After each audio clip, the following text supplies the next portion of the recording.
All right, fifth grade, we went over this in our class, but just want to review and make sure you're understanding what's expected of you. This is due this next class period. So you need to come up with a book, and I think everybody has a book.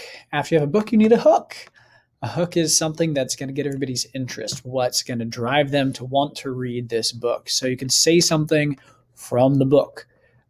You could give an interesting fact that has to do with the book or ask a question about the book. So my examples that I gave were, if I'm using the book Hatchet, the question could be, how long could you survive stranded alone in the wilderness? In that book, Brian gets stranded in the wilderness alone, and this question's linking that person to the book. And so it's related there, but it's a question. It's a hook. Interesting fact could be, did you know that moose kill more people than any other animal? In that story, again, Brian gets attacked by a moose, so it relates. Or it could be a quote from the book.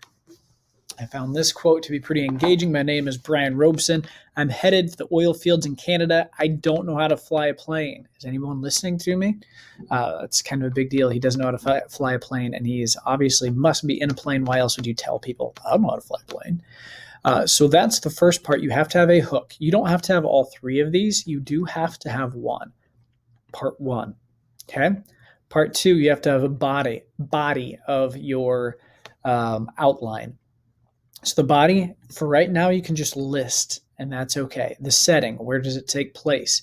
You don't have to know the latitude, longitude. You don't have to know the name of the city. You do have to know it takes place in a city. It takes place in a magical fairyland far, far away. It takes place in a farm. Where does it take place?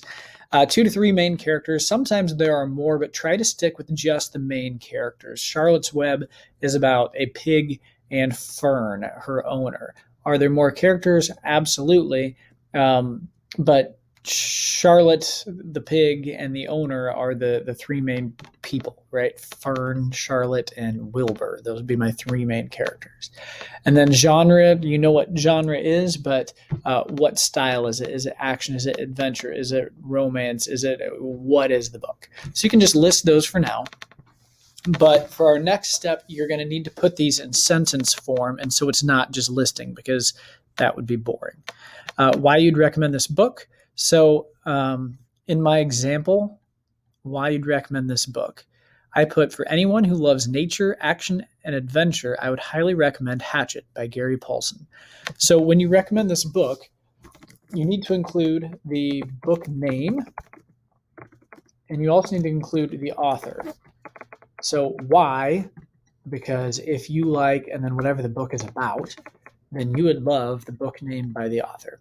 Finally, the clincher, that should tie back to what you started off with. Quote, interesting fact, or question.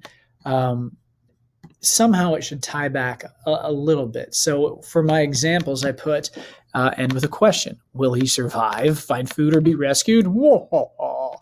You'll have to read to find out. So it leaves them hanging. What's going to happen? So those are my examples. Those are of 4 things you have to have: a hook, which is the intro, a body that tells these 3 things, why you'd recommend the book that has to include the book name and author, and then a clincher. For now, you can just type those things out, and that's it. That is the assignment due Thursday. The next part is going to be putting it more in paragraph form, and that's going to be the next assignment and the next video. But for now, this is what to do Thursday.